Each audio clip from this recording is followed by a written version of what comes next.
ตัวนี้มื้อหน้าจักแข่หานบ่แม่นเป็นเฮือนแล้วจักใช้ประตูม้วนอัดก็เว้ากับปังน้อยแล้ว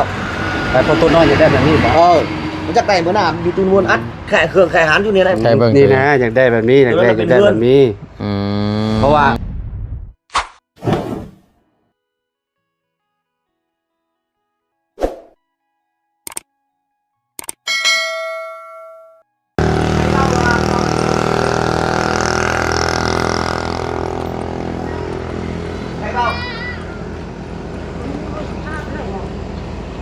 ตัวนี้แม่บอก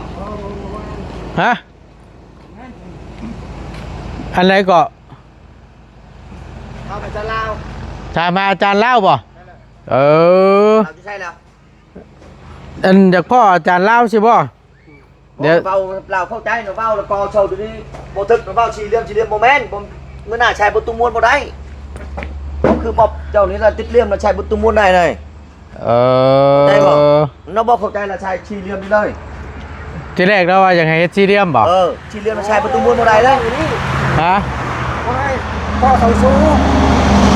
เราเห็นแต่งเสาโซ่ได้เสาโซ่มัดนี่เบ้าจากตัวนี้ก็ชายโชว์แล้วก็ชายประตูม้วนบ่ได้ได้แบบนี้ชายประตูม้วนบ่ได้เดี๋ยวเด้อจังหน่อยเด้อเดี๋ยวโทรหาให้ยังคืออันนี้นะบ่บุญทั้งอาจารย์เล่าว่าอยากให้แต่งชาวโชว์ชีเลี่ยมเลยชีชิปชีคนชีชิปแต่แบบนี้แหละคือทั้งเจ้าของเครื่องนั่นอยากได้แบบชี้แม่นบ่ตุแม่นบ่เราว่าอาจารย์เล่าว่าเศร้าแบบนี้เราบอกเข้าใจแบบได้หรือแบบว่าโทรศัพท์มันเป็นแบบใดเรายังบอกเข้าใจแต่เราว่าเมื่อหน้าเราใช้ประตูม้วนได้โชว์ใช้ประตูม้วนบ่ได้ถ้าว่าแบบชี้เนี่ยถ้าว่าอนาคตข้างหน้าใช้ประตูรูดขึ้นรูดลงน่ะได้ใช่ป่ะเราขึ้นในนั้นเราว่าเขาใช้ประตูเล็กหันแล้วเพื่อมันบ่ใจยังที่ก่อแบบนั้นก็ได้มันไม่นานใช่ประตูม้วนเฮ็ดได้ได้เฮ็ดได้ใช่แต่เจ้าอันนั้นบ่ใช่เขาแบบได้ก็ได้แล้วเขาเฮ็ดไปซี่นี่เพื่ออนาคตข้างหน้านั่นประตูม้วนเฮ็ดประตูม้วนน่ะมีเงินมีอย่างแบบจะเฮ็ดประตูม้วนใช้ประตูม้วนนะเนาะได้บัดได้อนาคตข้างหน้าเราได้เงินเราใส่ประตูเล็กนะแล้วก็เฮ็ดแบบนี้เราก็เลยเฮ็ดไว้ให้แล้วแต่หน่อยเฮาก็แล้วแต่แบบได้ก็ได้บ่เจ้านะผมคือเจ้าว่าสิเพื่อไว้บ่หรือว่าสิเพื่ออยู่บ่เพื่ออยู่คำว่าเพื่อไงเราเฮ็ดตัวนี้คือเราเว้าหั่นแหละเฮาแบบได้ก็ได้เฮาถ้าว่าแต่งเซาโชนี่คือให้ระหว่างและใช้ยากเนาะมันใช้บ่ได้เลยบ่ใช้บ่ได้มันเซาโชใช้บ่ได้เนาะช่องบ้านจะพุ่นใช้บ่ได้ฮัลโหลอาจารย์ด้วยอันเจ้าอยู่ไสโน่นตอนนี้คอยอยู่นี่แหละอยู่ใกล้ๆกันนี่แหละอันพอดีว่าทั้งหัวหน้าสร้างเพิ่นมาเว้าเกี่ยวกับเสานี่นะเรามาถามก่อนเดี๋ยวก็เลยให้คำตอบเราบ่ได้ว่าบ่ฮู้ว่าแต่เจ้าล้มกันแนวใดตกลงแนวใดหั่นน่ะเสาเป็นแบบไหนเสาโชว์นี่นะนี่เสาเอาเสาแซ่เดี๋ยวดังเด้อเว้ยนี่เสามันดังเลยและก็ดูได้โอเคเดี๋ยวค่อยไปซะโอเคมาเด้อเดี๋ยวไปล้มกับเราก่อนโอเคได้เดี๋ยวจังหน่อยเพิ่นมาใกล้ๆนี่อยู่ใกล้ๆนี่จังหน่อยเพิ่นมาอาจารย์เล่าเราบ่เคยเห็นว่าเขาเฮ็ดเศร้าแบบนี้เรายังบ่เคยเห็นเรายังบ่รู้เราเฮ็ดเราจักเฮ็ดสี่เหลี่ยมน่ะสี่เหลี่ยมแล้วมื้อหน้าเราใช้จาก2บ้านนี้บ่ได้ตัวใหญ่ตัวน้อยใช่งักกันเฮ็ดบ่ได้อาจารย์เล่าเราคิดว่าเฮ็ดเศร้าๆกันอนาคตข้างหน้าก็ใส่ประตูเล็กก็ได้เราขึ้นในนั้นบ่จ๊ะมื้อหน้าใช้แก้วใดน่ะใช้ม้วนใดเลยแล้วอ้ายเพิ่นว่าท่านคันเฮ็ดแบบว่าเศร้าๆคือแบบนั้นแล้วใส่ประตูเล็กบ่ได้อ้ายเพิ่นว่านั้นถ้าว่าถึงถ้าหากว่าเฮ็ดแบบซี่ก็ได้คือกันแต่ว่าถ้าว่าสิแต่งเสาให้งามเลยนี่ก็โดยที่บ่ต้องใส่ประตูเล็กประตูเลื่อนนี่ก็ได้คือกันจากใส่ม้วนแก้วได้คือกันหมดมันง่ายก่อนเฮ็ดเหลี่ยมแล้วมันยากเรียนละบาทอยู่ฉีกเฮ็ดเฮือนละบาทชื่อเราบอกเฮ็ดยังละได้คือเหลี่ยมเจ้าว่าแล้วโอเคตัวนี้มื้อหน้าอยากเฮ็ดประตูม้วนอีกแก้วอีกมั้ย มื้อหน้า5-6ไปขายเครื่องขายของเนาะ แม่นแล้ว อันนี้เราเผื่อไว้พี่น้อง คือบ้านบ้านที่บ่เฮ็ดจังเลยเฮ็ดแบบนี้เลย น้องมาเข้าใจแบบได้อ๋อแล้วอาจารย์โจทย์แบบนั้นเลย ย่านจังให้แต่งใหญ่นั่นประจักษ์ แม่นละคือเรียนแบบเน้อลาอยู่ทางหน้าเพื่อนบ่เฮ็ดยัง แม่น แบบเน้อนะงะ แม่น โอเค เป็นชาวโซ่ตัวโซ่ชื่อนะ แบบเน้อคอยว่าตัวนี้มื้อหน้าเฮ็ดแก้วมื้อหน้าเฮ็ดประตูมวนเฮ็ดแบบนี้ อืม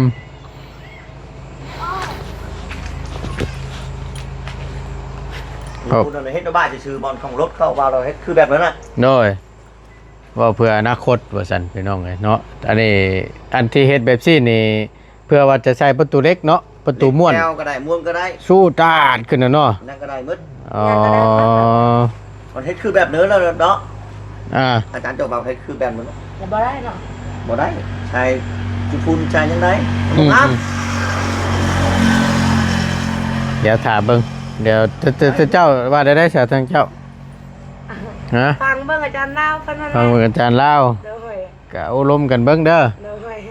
พอดี ทางอ้ายเราย่างก็มาแล้วพอดีเราถามเกี่ยวกับเสาพี่น้องบ่ตุนก็เลยบ่ฮู้ว่า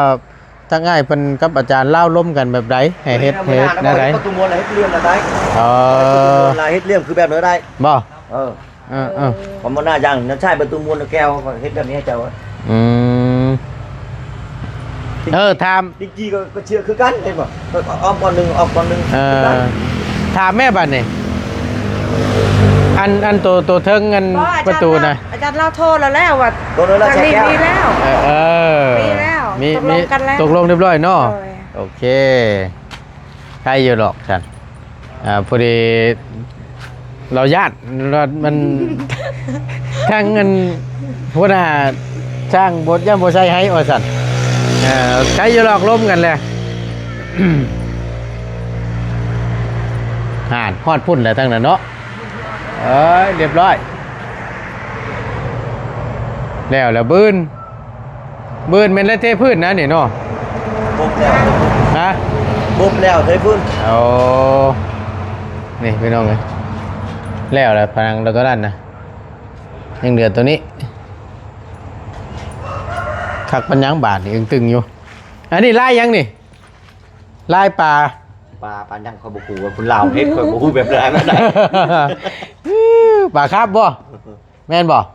มากับชาก็มีว่าปลาคอ ปลาคอโมแมนปลาคอ แม่น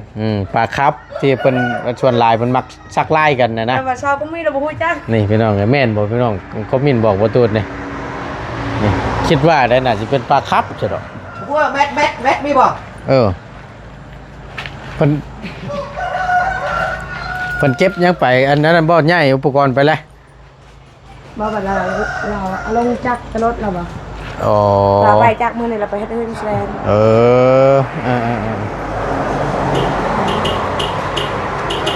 มาเลยมาพอดีละมาให้เพิ่นโอ้ลมน้ำกันจะได้ถูก แล้ววันนี้เราบ่เข้าใจแบบว่าประตูเราบ่เคยเห็นนั่นนะแบบมันจักแบบใดเราบ่รู้ เจ้าอยากเฮ็ดคือแบบพูดแม่นบ่ บ่นี่ค่อย แบบ มีบ่ ที่ออกมาแบบใดอันนี้ทรงนี่ เรียบเลยเมื่อหน้าประตูมวนใช่แบบนี้เฮ็ดได้ตอนเฮ็ดคือเจ้าเฮ็ดประตูมวนเมื่อไหร่ประตูมวนแก้วบ่ได้น่ะเฮ็ดจิคือเจ้าว่าเราคือแบบบ่ตัวนี้มื้อหน้าจักแข่หานบ่แม่นเป็นเฮือนจักใช้ประตูมวนอัดก็เว้ากับปักน้อยแล้ว แต่พอตัวน้อยจะได้แบบนี้บ่ มันจักได้มื้อหน้ามีประตูมวนอัดแข่เครื่องแข่หานอยู่นี่แหละ ใช่เบิ่ง นี่นะอยากได้แบบนี้อยากได้แบบนี้ เพราะว่าเพิ่นว่า โชว์นั่นนี่ เพิ่นว่าในอนาคตว่าตัวน้อยว่าอยากได้แบบเพิ่นอยากได้ประตูซากลงหั่นนะ มื้อหน้าจักประตูชัก เพิ่นว่ากับตัวน้อยว่าตัวน้อยอยากได้แบบนี้ บ่ ก็ยาแล้วคะแนนว่าเราจะได้แบบนี้ก็ยาแล้ว เฮ็ด บ่ได้ ให้เราเฮ็ด มี เด้ กันเราใช้ประตูมวนลงมาเป็นตึกแก้ว เพราะว่าเพิ่นว่าสิเอาเห็ดเป็ดทรงห้าน ของชุงหานไม่แล้ว แล้ว เฮือน เขา กับหาน หมักแบบนี้ ตัวนี้เป็นเฮือนเลย แบบนี้เป็นเฮือนเลย สีดิเด้อเอาแบบนี้เด้อสีเด้อมีบ่มีบ่ มีสีมีมันยังบ่มี และอันนี้มันนี่เอาสีแบบนี้เด้อ ไปข้าวอ่ะ แม่นี่เอาอันนี้วงมันขาวเลยบัวมันก็ขอบขาวนะขอบขาวหมดเลย ขอบข้าวมันเลยอ่ะ แม่นอันนี้วงมันนี่ก็ขอบขาว ขาวขอบขาวเห็นไหมอยู่ในขอบขาวนะวงกบนี่แหละเดี๋ยวไปท่า บ้านเราก็เหมือนกัน บ้านมันน่ะเอาสีไงครับสีไม้นะสีสแลกนะแต่โตอันนี้มันกับสีสแลกนี่เอาสีสแลกแบบว่า มันก็เป็นสีไม้โดยเฉพาะขนาดเนาะ แม่นสีไม้ คนอื่นก็ โอ้ยสบายดีอาจารย์ เพราะว่า วันละจุดเตอร์ บอสแรกๆเขา ชายแก้วแล้วชายจูนี่แม่นบ่ แม่นใส่ ไทยเผาชายอยู่ห้อง แม่นใส่ให้มันชุดมุมนี้เด้อ วันนี้เข้าใจแล้ว แม่น วันนี้ แล้วก็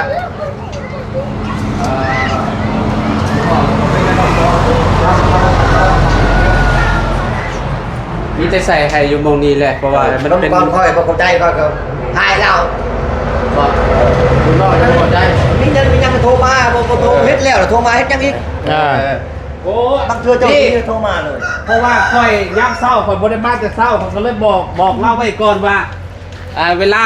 สร้างอันหัวหน้าสร้างมาบอกเล่าเด้อให้ใส่แก้วให้ บ่บอกยังเลย เราบ่ได้ว่าวยังเลย เขาย่าน เมื่อกี้นี่เราเบาใส่แก้วมุดตรงเยี่ยมบ่เจ้าบ้านประตู โอ้นี่แหละใส่ให้สุดสำนีโตปลานี่แหละหมกซ่องมันนี่แหละนี่ ใช้ฉาน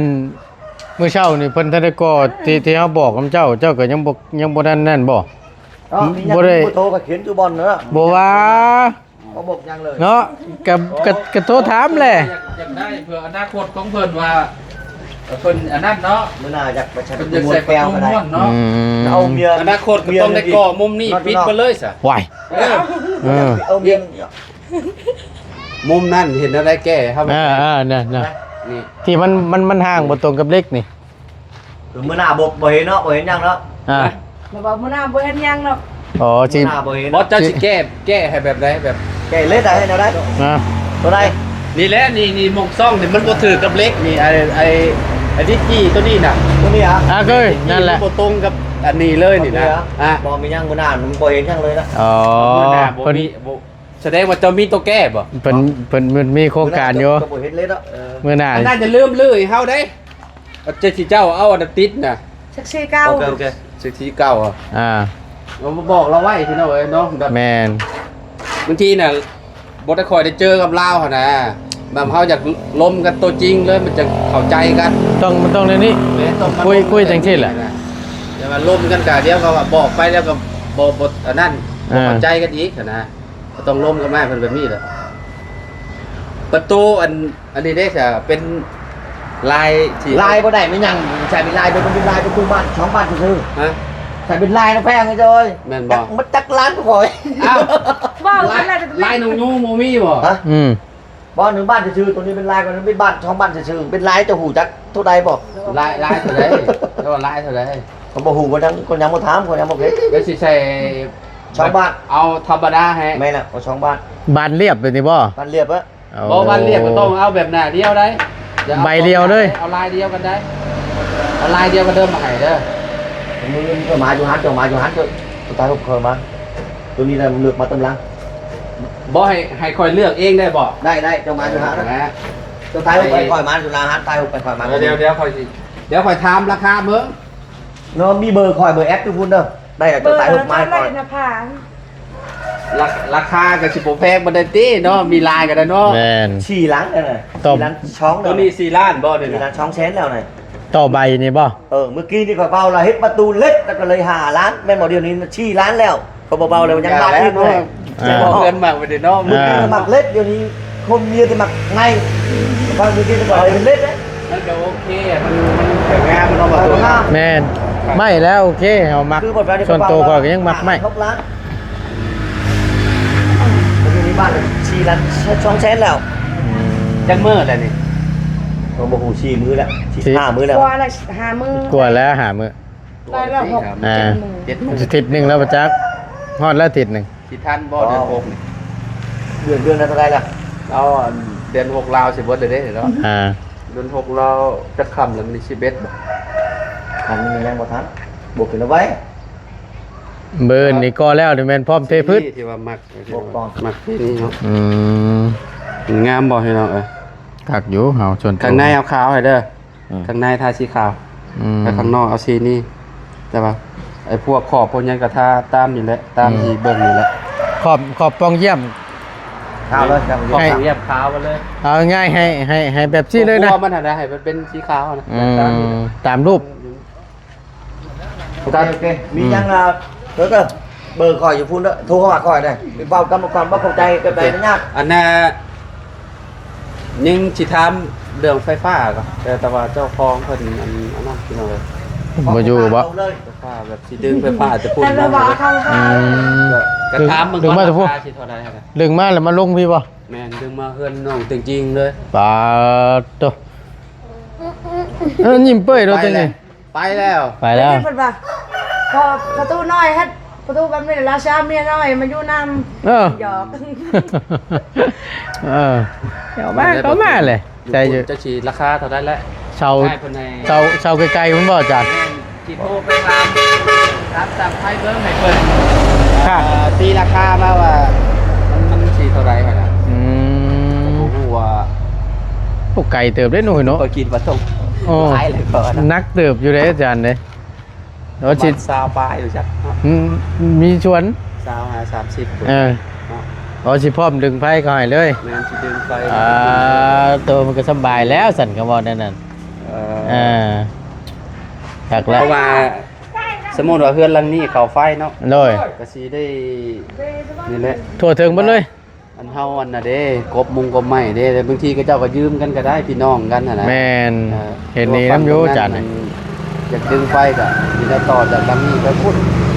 เพราะว่าเป็นครอบครัวใหญ่อะนะเนาะ แม่น แต่ว่าเฮือนน้องจริงๆนี่ถือว่าสมบูรณ์แล้วขนาดมีไฟฟ้าเนาะ โอ้ครบไปเลย ครบวงจรเลย น้ำไฟ ไฟ เพื่อน เฮือน แต่อนาคตข้างหน้า ห้องน้ำจุกหรือบ่ ห้องน้ำก็มีลุงเฮิมจ้างเพิ่นขุดอยู่ FC หลายคนก็ว่าโอ้ยทำไม ลายอาจารย์ลาย งบเนาะอันนี้ก็เป็นความแบบจุดประสงค์ของผู้ใหญ่เพิ่นเนาะพี่น้องที่ว่าเพิ่นอยากซอยครอบครัวนี้มาหั่นน่ะ โดย เฮาก็ในนามสะพานบุญก็บ่เนาะไม่ใช่ว่าจังได๋ มันเท่ากับ จุดประสงค์ของเพิ่นอยากซอยเนาะ แม่น ว่าอยากซอยครอบครัวน้องจริงๆพี่น้องเอ้ยเนาะ ความพอใจของเพิ่น ความพอใจของเพิ่น เออ นะพี่น้องเอ้ย แต่เฮาผัดสิคัดค้านก็บ่ได้เลยสิว่าได้ๆเฮาห้ามบ่ได้เลยพี่น้อง ก็ยากซอยเนาะ เจ้าของเงิน ต้ เพิ่ น น ว่าซั่นอีต้นทางประตูน้อยแน่เนาะเพราะว่าเราก็ค่อนข้างสิเข้าแห้งแหละว่าซั่นเรียกน้อย เป็นสิแล้วเนาะ ก็คือแบบผู้ที่เห็นนั่นแหละ กันว่าให้เล่ามาเฮ็ดด้วยตัวเองก็จักสิปีได้ โอ้ยลำพัง แต่ตั้ง เรา เสานี่ก็10สิฮอด10 ปี ลำพังเราหาอันเงินขายไก่เราซื้ออันเข้ากันก็ยังพอแห้งเลย แม่น ก็มันนี่ ๆก็เลยว่า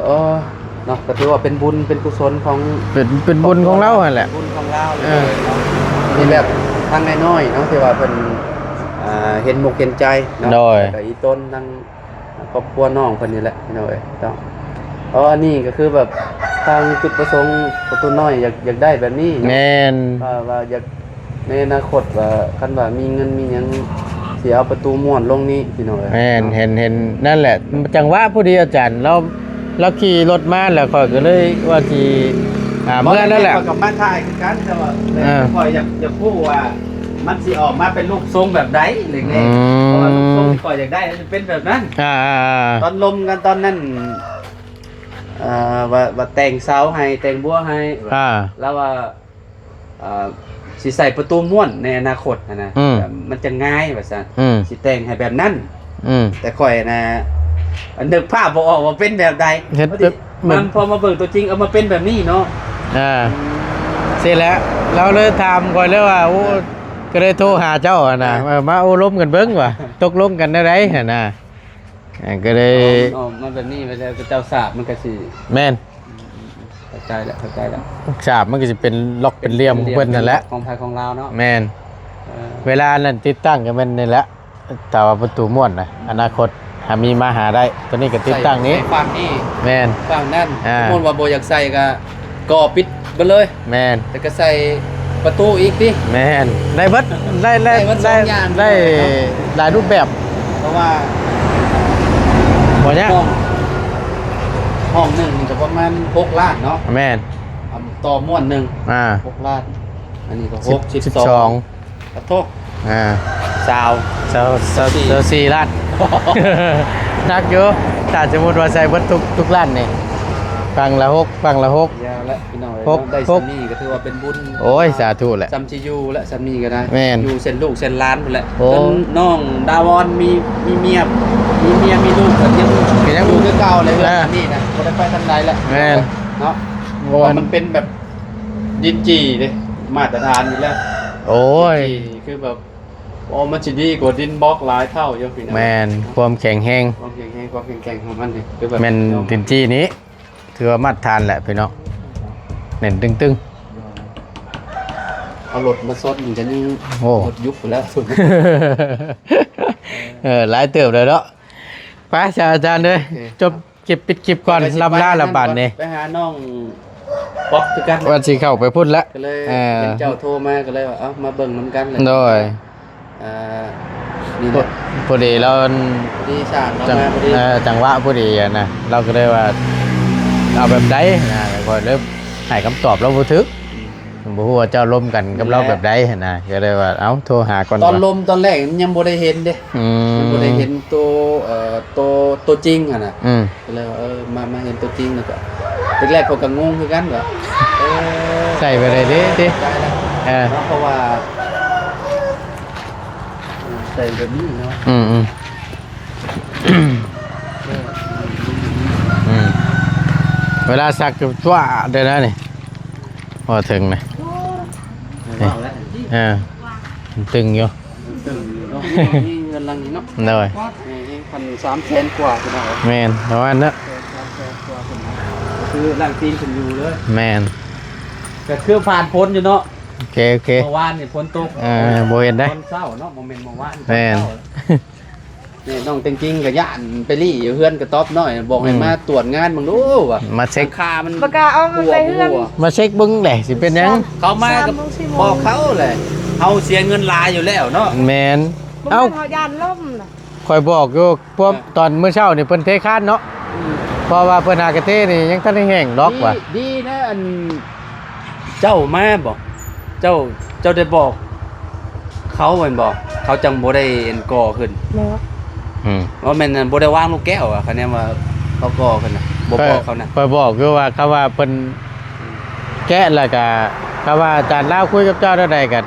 เจ้าก็บอกเพิ่นโลดว่าบ่ยากว่ะ หัวหน้าเราให้เรามากินลูกน้องเรานะ เออ บ่ฮู้เขาเจ้าบ่ฮู้เรื่อง อืม เจ้าบ่จักปานใด สิว่ายังไง มีแต่มีหน้าที่เฮ็ดอย่างเดียวเด้ เออบัดนี้เราว่าเป็นหยังคนลาวว่าได้ว่าเราให้ให้เขาว่าเราให้ อืม เวียดเราเว้านาน เชื่อยังไงแล้วอันลูกน้องเราบ่โทรถามเราก่อนสมมุติว่าเฮาคุยกับอันนี้แล้วเนี่ยแบบนี้ลูกน้องเฮ็ดแล้วจังโทรบอกเราจังซี่นะ แบบว่า อ่า ตอนจันเรามาถามหันมาท่วงหันเรายาแล้วแบบจันเราเมื่อน่ะเราโทรหัวหน้าเรา อืม โทรลาเราบัดนี้หัวหน้าเราให้โทรศัพท์แล้วมาพี่ มาเบิ่งหน้างานบัด มา นี้ เบิ่งบัดนี้เราว่าบ่ให้เฮ็ดอีกเด้ให้เฮ็ดมางตอนนั้นอีก ใส่ลูกแก้ว บ่ตัวนี้ยังแต่ห้องในหั่น อ่า พอห้องในอีกแล้วว่าพอแล้วตัวนี้ป้าก่อนแล้วว่า ตัวในน่ะเนาะ หัวหน้าเราให้แห้งเลยลูก แล้วข้างในก็ อืม แล้วเนาะมีแต่ก่อฝากนี่ก็คือจบเลย แม่นพร้อมเท โอเคแล้วจำอยู่ ท่าน แล้ว ทำลูกน้องเราว่าเทพื้นก่อนยังว่าอันเราเฮ็ดยำมากินเราว่าถ้าเราเฮ็ดยำมากินเราว่าน่ะลืมน่ะ บ่มาอื่นก็ยังอันนี้โยยิงที่ก่อตัวนี้แล้วก็สว่างลูกแก้วแล้วก็คือแบบจบแล้วแบบนี้ แม่น ก็ก่อนี่ก่อตัวนี้แล้วก็ก่อฝากนี่แล้วก็เพราะเสาอันนี้อีกก่อหลายอย่างอยู่เนาะ แม่น เสาโซ่เสายังเสาแต่ง หลายอยู่ หลายอยู่เนาะเพราะว่าเพื่อนหลังใหญ่เลยเนาะในขอบแถวนี้ก็ต้องแต่งไว้เลยเนาะ แต่งแล้ว แต่งหม้อนี้ใส่ อืมต้องแต่งต้องจับแล้วแถวนี้น่ะ จับแล้วเนาะ บ่จับบ่ได้แล้ว กดละงอนละเง่งเนาะ แบบแนมเบิ่งไปนี่คือแบบ เสามันบ่ได้มาตรฐานเด้ บ่ได้มาตรฐานเสา แม่นก็มันนี่นะ เ แบบเศร้าขึ้นนั่นนั่น ถ้าเป็นสร้างลาวนี่ข่อยคิดว่าจักกะเจ้าสิเฮ็ดจังได๋แหละเจ้า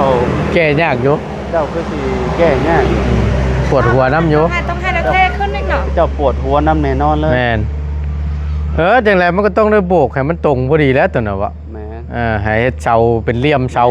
มันก็ต้อง จับเจือแล้ว จะต้องมีเหลี่ยมเสาเหลี่ยมหยังอะไรก็ว่าแล้วคนเดียวมันสิแยกล่างมันก็บ่ไหว้แล้วเนาะ ว่าสิไปเฮ็ดตัวนั้นตัวนี้นะ คนหน้าเรากับมื้อนี้ได้มาเลย อืม เรามาแต่6 โมงพุ่นมื้อในเช้าได้ละมา บ่ 6 โมงแล้วก็ป้าลูกน้องเราอยู่นี่แล้วก็ไปต่อ โอ้ สิแลนเฮ็ดโอ้เพราะว่าเราหับงานหลายเด้เรามี เพื่อนตัวได้บ่ถึกอันมื้อวานนี่เราค่าเวียกแล้วมันได้มาเฮ็ดจังนี่เพื่อนอยู่สกลแล้วเฮ็ดบ่ถึกแล้วก็เลิกเขาให้มางขึ้นเฮ็ดไหม อืม อยู่เซโปนเทือนลังงามๆนั่นเห็นอยู่ อืม เพราะว่าเขาหับแบบโอ้เบิดเลยอยู่แถวตัวเมืองเซโปนนี่คือแบบถ้ามีคนโทรหานี่คือแบบไปเบิ่งแล้วก็ หลับ ตั้ง เลย ขึ้นแบบนี้แล้วก็หลับเลยแล้วก็ า ป้าให้ลูกน้อง หลับเนิน จน แบบนั้นแหละ แมนหัวหน้าก็ไปเฮ็ดอีกนะ อ๋อ ไปเฮ็ดอีกบ่อนหนึงนะ หัวหน้าก็ไปหาต่อ อ่า ตอบเลย นั่นตัว โอเคถือว่าได้โอ้ร่มกันพูดคุยกันรู้เรื่องแล้วพี่น้องเอ้ยเนาะเอาตามนั้นละบาทนี้ ไป เข้าใจแล้วนะบ่าวเข้าใจแล้วพอจะได้แบบนั้น พอจะได้ประตูอัน ได้เวลา โอ้ ประตูใส่ประตู4ด้าน ใส่มุมนี้มุมนั้นมุมนั้นและมุมนั้น แล้วละเนาะ พอเจ้าให้ได้ก็ติดให้เจ้าขายเครื่องบาดจบข่าว จบข่าวเนาะ อืม จบคลิปน้ำเฮาก็ได้ จบคลิป อยู่ดีมีเฮงไปสบายดี สบายดี โอ้ยพี่น้องเอ้ยไป